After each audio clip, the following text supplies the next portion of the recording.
So let's take a closer look at these travelers. Okay.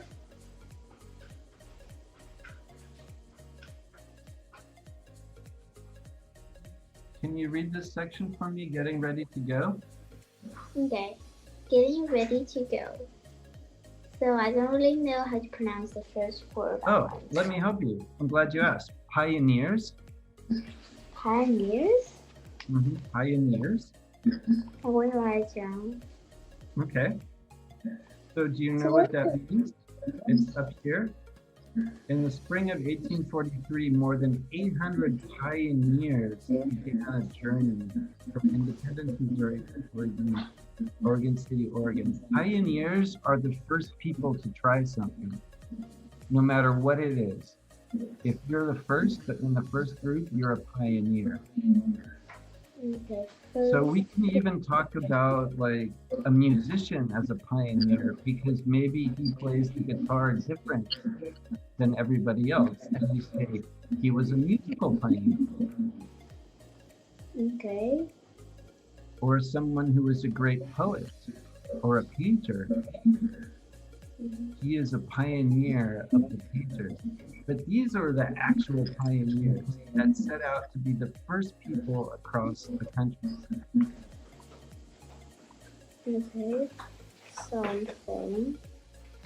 And you see the United States, the country knew that life was hard and they wanted people to leave to go find a better life somewhere else. So look what it says here in the second passage. The United States government was giving away free land to pioneers.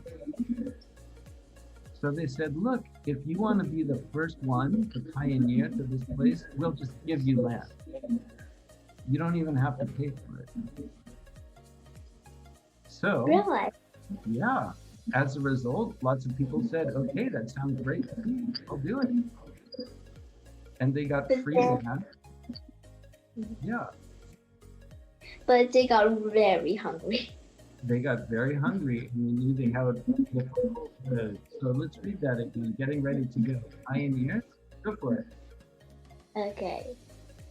Getting ready to go. Pioneers knew that immigration to Oregon would be difficult.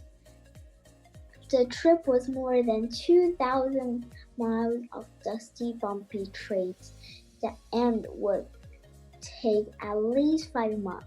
The pioneers needed to be prepared. First, they gathered their cows and chickens. Then they packed many pounds of food, cooking pots, tools, and seeds.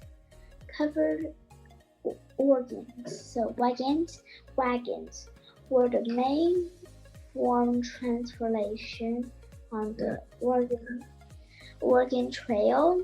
The wagons were stuffed with everything a family would need. There was a little room for anything else. As a result, children left books, toys, and most of their clothing behind. Yeah. So the kids, think of the poor kids, they had to leave all their books, all their toys, everything they loved in life had to leave behind. But they had to, because there was no room. They only had room for what we would call the bare essentials. Everything they needed to survive. Because they were starting an entirely new life. Think about it. If you went to a new place, you would probably go to a new city. And there you would find all the things you need to live, as long as you have money to pay for it. But for these people, there was nothing there.